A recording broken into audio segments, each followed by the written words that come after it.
FRM exam के अंदर बहुत ज़्यादा क्वांट आता है, बहुत ज़्यादा कैलकुलेशन आता है। ये क्वेरी मुझे हर एक स्टूडेंट जनरली पूछता ही है। ओके, सो उसीलिए मैं एक छोटा सा वीडियो कर रहा हूँ ताकि आपके क्वेरी को रिजॉल्व कर सकूँ। हाय फ्रेंड्स, मेरा नाम गणेश नायक है और मैं एफआरएम और सीएफए के स्टूडेंट्स को फर्स्ट अटेम्प्ट में क्लियर करने के लिए हेल्प करता हूँ एग्जाम। अब आज का जो सेशन है उसी के बारे में है कि बहुत सारे स्टूडेंट्स को डाउट होता है कि एग्जाम बहुत ज़्यादा कैलकुलेशन है, बहुत ज़्यादा टफ है। ओके, तो उसके ऊपर मैं आज बात करने वाला हूँ। तो अगर मैं पूरे एफआरएम के कैरिकुलम को देखूँ, एफआरएम लेवल 2 में तो कैलकुलेशन ना के बराबर है। आउट ऑफ 80 क्वेश्चन जो आपको एग्जाम में आते हैं उसमें से आई थिंक जो 20 क्वेश्चन या उससे भी कम कैलकुलेशन ड्रिवन होते हैं और बहुत ज़्यादा सिंपल कैलकुलेशन है, बहुत ज़्यादा हैवी नहीं है, फॉर्मूला ड्रिवन है।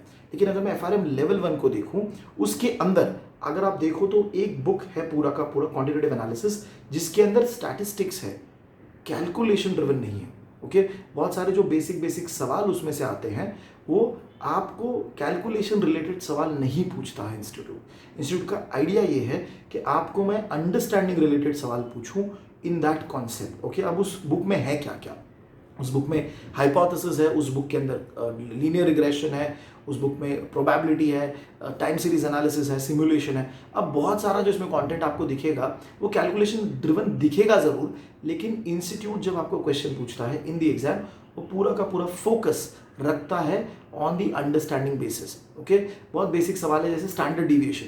ओके, अगर आप बुक पढ़ोगे तो स्टैंडर्ड डिविएशन का कैलकुलेशन दिखाया है, बट अगर आप देखोगे एग्जाम में स्टैंडर्ड डिविएशन रिलेटेड सवाल पूछते ही नहीं है, बिकॉज इंस्टीट्यूट को ये पता है कि जब आप जॉब करोगे तो बहुत सारा ये कैलकुलेशन आपको सीधा सीधा सिस्टम के थ्रू मिलेगा। आपको ये पता होना चाहिए कि उस नंबर का मतलब क्या है, उसका इंटरप्रिटेशन क्या है, राइट। तो वो हो गया आपका क्वांट रिलेटेड बुक, जिसके बारे में बहुत लोगों को डर होता है। Next is financial markets and product. ये जो बुक है आपका बुक 3। ओके, अब ये जो बुक है इसके अंदर कैलकुलेशन जरूर है, बट वो बहुत ज़्यादा वैल्यूएशन रिलेटेड कैलकुलेशन है, फ्यूचर का वैल्यूएशन, ऑप्शंस का वैल्यूएशन, उसके रिलेटेड आपको बहुत ज़्यादा कैलकुलेशन दिखेगा। बट जो अभी लेटेस्ट ट्रेंड हमको दिख रहा है इन द लास्ट 2-3 एग्जाम्स, हम अगर देखें तो आउट ऑफ दैट 30 क्वेश्चन जो उस बुक में से आते हैं उसमें से हार्डली 7 to 10 क्वेश्चन ऐसे होंगे जो कैलकुलेशन ड्रिवन होंगे। बाकी सारे के सारे क्वेश्चन ओके प्राइमरीली आपके अंडरस्टैंडिंग रिलेटेड ही पूछे जाते हैं। अगर मैं पूरे के पूरे एग्जाम के स्ट्रक्चर को देखूं आउट ऑफ 100, नाउ जो मैंने भी स्टूडेंट्स से बात किया है, out of that 65 to 70% question theory है, बट थियरी रिलेटेड क्वेश्चन होने के बाद भी वो लोग कैलकुलेशन के ऊपर थियरी पूछते हैं। ओके, आपको बेसिक कैलकुलेशन पता होना चाहिए। ओके, और उसके ऊपर थियरी आता है। जो हार्डकोर कैलकुलेशन ड्रिवन क्वेश्चन आते हैं इन द एग्जाम, जहाँ पे आपको कैलकुलेटर उठा के शायद बहुत ज़्यादा कैलकुलेशन करना पड़ेगा, वो सिर्फ 20 to 25 और 30 मैक्सिमम 30 तक ही आ रहा है। In the last 2 exams we have seen that happening. Okay, also जो बुक 3 और बुक 4 के कैलकुलेशंस रिलेटेड कंटेंट है, अगर आपको कैलकुलेटर टेक्सास इंस्ट्रूमेंट को यूज़ करने आ जाता है, मतलब अगर आपने 5 से 6 क्वेश्चन भी कर लिए एक साथ, तो आपको समझ में आ जाएगा करना क्या है। तो it's not very difficult, because वो कैलकुलेटर जो आप यूज़ कर रहे हो वो खुद ही फाइनेंशियल कैलकुलेटर है, इसके अंदर ऑलरेडी बहुत सारे फॉर्मूलाज इनबिल्ट है। तो आपको कुछ करने की जरूरत नहीं, आपको सिर्फ ये पता होना चाहिए कि कौन से फॉर्मूला कहाँ पे यूज़ करना है, क्या बटन दबाना है, और वो 5 से 6 सम आप करोगे तो वो भी एकदम क्लियरली समझ में आ जाएगा।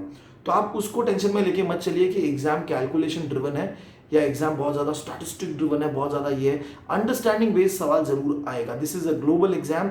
ओके, तो आपको इंस्टीट्यूट डेफिनेटली चेक करेगा कि अगर आप रिस्क मैनेजर बनना चाहते हो, अगर आप ये एग्जाम क्लियर करना चाहते हो, तो क्या आपको कॉन्सेप्ट समझ में आ रहे हैं या नहीं। That is what they will essentially try to test you. They will not test you on the ability to calculate fast. वो ये नहीं चेक कर रहे हैं कि आप 2 मिनट में बहुत फास्ट कैलकुलेशन कर पाओ, राइट।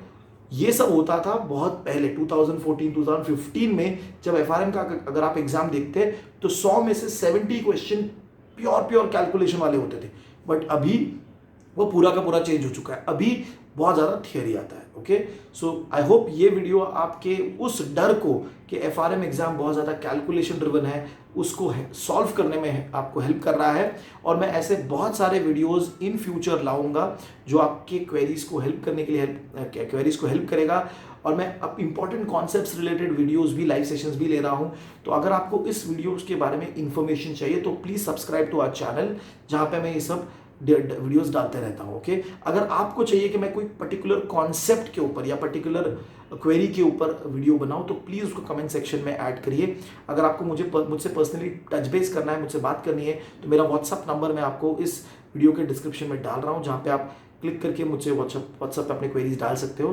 पॉसिबल हो तो मैं डेफिनेटली आपको रीच आउट करूँगा over a call. Thank you very much for joining. Stay sound and stay safe. Thank you.